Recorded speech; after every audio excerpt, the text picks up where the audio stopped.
जय हिंद दोस्तों, स्वागत है आप सभी का एक बार फिर से आपके अपने YouTube चैनल में। दोस्तों आज की इस वीडियो में हम बात करेंगे यूपीएससी 2023 प्रीलिम्स एग्ज़ाम के एग्ज़ाम पैटर्न और उसके डिटेल सिलेबस के बारे में बात करेंगे। तो वीडियो काफ़ी इंपॉर्टेंट है, वीडियो को आप पूरा देखिए। इसमें एग्ज़ाम पैटर्न को विस्तार से आपको बताएंगे, प्रीलिम्स मेंस और इंटरव्यू तीनों स्टेज के बारे में बात करेंगे, साथ ही उसके सिलेबस के बारे में भी बात करेंगे। तो चलिए शुरू करते हैं। सबसे पहले दोस्तों यहाँ पे हम देखेंगे जो यूपीएससी का एग्ज़ाम होता है, सिविल सर्विसेज एग्ज़ाम, इसमें 3 स्टेज होते हैं। पहला प्रीलिम्स का होता है, दूसरा मेंस का होता है और तीसरा इंटरव्यू का होता है।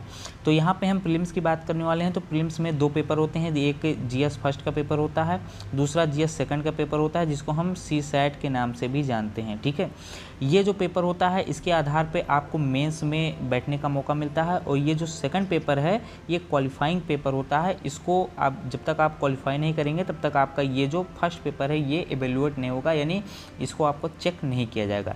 तो ये इसमें 33% आपको लाना होता है। उसके बाद जब आप मेंस में जाते हैं तो मेंस में ये जो 2 पेपर होते हैं, एक लैंग्वेज जिसमें आप हिंदी, बंगाली, गुजराती कोई भी लैंग्वेज अपने हिसाब से ले सकते हैं, और दूसरा जो इंग्लिश कंपलसरी होता है। ये 300 मार्क्स के पेपर होते हैं जो कि क्वालिफाइंग नेचर के होते हैं। जैसे कि प्रीलिम्स में जीएस सेकंड का पेपर होता है, वैसे ही मेंस में ये दोनों पेपर क्वालिफाइंग होते हैं। इनका मार्क्स नहीं जुड़ता है, लेकिन जब तक आप इसमें क्वालिफाई नहीं करेंगे तब तक आपका ये जो 7 पेपर हैं, फर्स्ट, सेकंड, थर्ड, फोर्थ और फिफ्थ से ये इसका जो है इवैल्यूएशन नहीं होगा, ये कॉपी आपकी चेक ही नहीं होगी। मान लीजिए आप इसमें फेल हो जाते हैं तो आपका रिजल्ट ही नहीं डिक्लेयर किया जाएगा, क्योंकि ये सारी कॉपी आपकी चेक नहीं होगी। तो इसमें पास होना अनिवार्य है। इसमें आपको 25% लाना होता है, यहाँ पे 33 और यहाँ पे इन दोनों में 25% ईच में लाना होता है। ठीक है, तो इससे जनरल स्टडीज़ के 1, 2, 3, 4 पेपर होते हैं और ऑप्शनल के 2 पेपर होते हैं। ठीक है, उसके बाद इंटरव्यू में बैठने का मौका मिलता है। ये जो मेंस का एग्ज़ाम होता है ये 1750 मार्क्स का होता है और इंटरव्यू 275 मार्क्स का होता है। तो ये जो टोटल हो गया लगभग 2025 मार्क्स का टोटल यूपीएससी का एग्ज़ाम होता है। आइए प्रीलिम्स के एग्ज़ाम के बारे में बात करते हैं। आगे बढ़ने से पहले दोस्तों, यदि आप चैनल पर नए हैं तो प्लीज़ चैनल को सब्सक्राइब कर लें ऐसे ही इंटरेस्टिंग वीडियोस देखने के लिए। तो यहाँ पे सबसे पहले हम बात करेंगे यूपीएससी का जो पहला पेपर होता है उसके बारे में, जो जिसका जो है मार्क्स काउंट किया जाता है यूपीएससी मेंस एग्ज़ाम के लिए। ठीक है, फाइनल मार्क्स में इसका कोई स्थान नहीं है, इसको सिर्फ क्वालिफाइंग पेपर माना जाता है मेंस एग्ज़ाम के लिए। ठीक है, तो इसका जो टोटल होता है ये 200 मार्क्स का होता है, 200 मार्क्स का होता है और इसमें टोटल 100 क्वेश्चन पूछे जाते हैं। टोटल जो है 2-2 नंबर का एक क्वेश्चन होता है। तो इसमें जो सबसे ज़्यादा इंपॉर्टेंट होता है वो करंट इवेंट्स और नेशनल इंटरनेशनल इंपॉर्टेंस, ये सबसे मेन होता है। ये करंट अफेयर्स इसको बोलते हैं, करंट इवेंट्स और of national and international importance. ठीक है, उसके बाद हिस्ट्री ऑफ इंडिया, इसमें तीनों आ जाता है, एंशियंट हिस्ट्री, मिडुअल हिस्ट्री और मॉडर्न हिस्ट्री। ठीक है, ये तीनों हिस्ट्री इसमें पूछी जाती है हिस्ट्री ऑफ इंडिया में। उसके अलावा इंडियन नेशनल मूवमेंट भी इसमें पूछा जाता है। ठीक है, तो ये तो हो गया पूरा हिस्ट्री। उसके बाद ज्योग्राफी की बात करें तो इंडिया और वर्ल्ड की ज्योग्राफी पूछी जाती है, जिसमें फिजिकल, सोशल, इकोनॉमिक ज्योग्राफी और इंडिया एंड वर्ल्ड, इन सारी चीज़ों के बारे में यहाँ पर पूछा था, ज्योग्राफी से पूछा जाता है। तीसरी चीज़ इंडियन पॉलिटी की बात करें, इंडियन पॉलिटी ऑन गवर्नेंस में, तो इसमें कॉन्स्टिट्यूशन, पॉलिटिकल सिस्टम, पंचायती राज, पब्लिक पॉलिसी, राइट्स इशू, ये सारी चीज़ें इसमें पूछी जाती हैं इंडियन पॉलिटी में। ठीक है, जो कि एम लक्ष्मीकांत की बुक में आपको सारा चीज़ मिल जाएगा।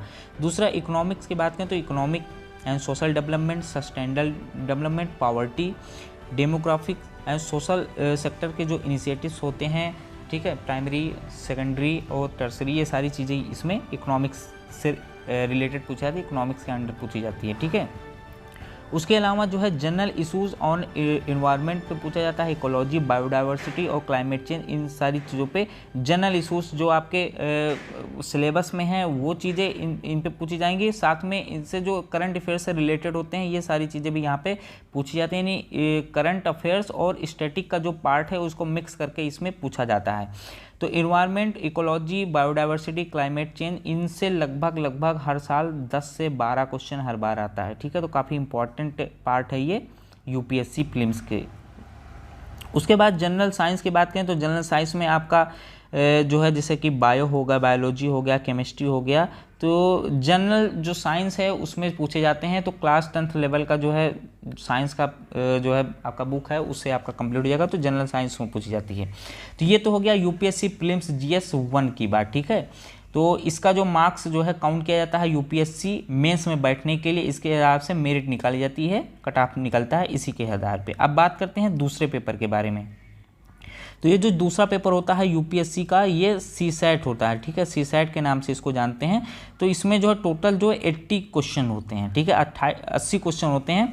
ये तो क्वालिफाइंग पेपर होता है, तो इसमें 33% मार्क्स आपको लाना होता है। तो 33 का मतलब अगर इसमें 80 क्वेश्चन है तो 80 में से अगर आपका 28 या 28 से ज़्यादा आपके अगर क्वेश्चन सही हैं, नेगेटिव मार्किंग भी होती है इसमें, ठीक है।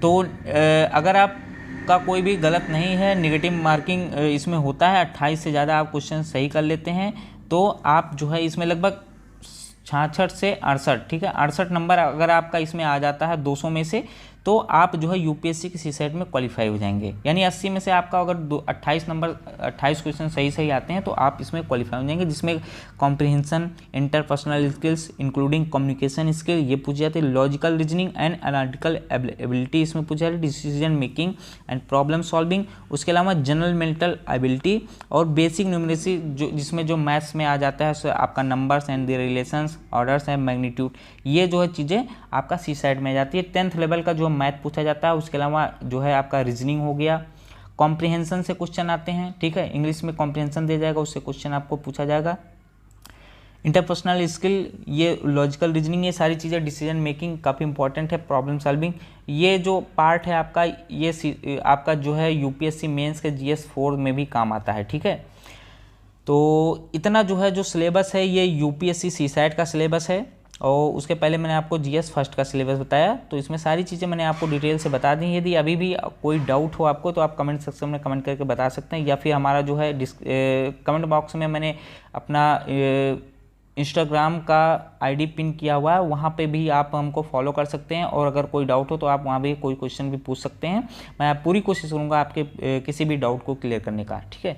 तो आई होप दोस्तों वीडियो अच्छी लगी तो वीडियो को लाइक कीजिए, चैनल पर नए हैं तो प्लीज़ चैनल को भी सब्सक्राइब कीजिए। चलिए मिलते हैं नेक्स्ट वीडियो में, तब तक के लिए जय हिंद।